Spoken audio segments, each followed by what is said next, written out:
নবনির্বাচিত মার্কিন president Donald ট্রাম্পের প্রস্তাবিত আমদানির শুল্ক আরোপের ফলে যুক্তরাষ্ট্রে প্রায় ৪ লাখ লোকের কর্মসংস্থান হুমকির মুখে পড়বে বলে সতর্কতা করেছে মেক্সিকো।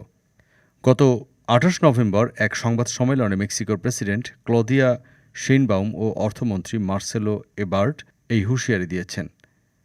শেইনবাউম বলেন, যুক্তরাষ্ট্র যদি শুল্ক আরোপ করে তাহলে মেক্সিকো পাল্টা শুল্ক আরোপ করবে। ট্রাম্প সম্প্রতি ক্ষমতা গ্রহণের প্রথম দিনই চীন, কানাডা ও মেক্সিকো থেকে আমদানিকৃত পণ্যের ওপর ২৫% শুল্ক আরোপের ঘোষণা দেবেন। তারই জবাবে মেক্সিকোর প্রেসিডেন্ট এমন ইঙ্গিত দিয়েছেন। অর্থমন্ত্রী এব্রার্ড বলেছেন, নতুন এই শুল্ক যুদ্ধ মার্কিন কর্মীদের ওপর বিরাট প্রভাব ফেলবে।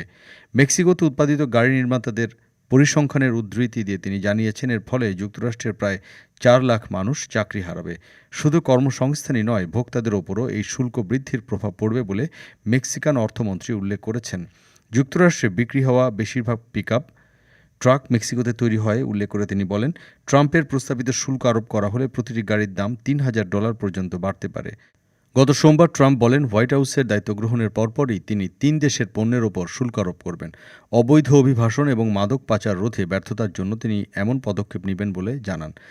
তার দাবি, এর ফলে মার্কিন উৎপাদন শিল্প আরও শক্তিশালী হবে। অবশ্য অর্থনীতিবিদরা ট্রাম্পের এই সিদ্ধান্তের ব্যাপারে সংশয় প্রকাশ করেছেন। ডেস্ক রিপোর্ট, আজ বার্তা, ঢাকা।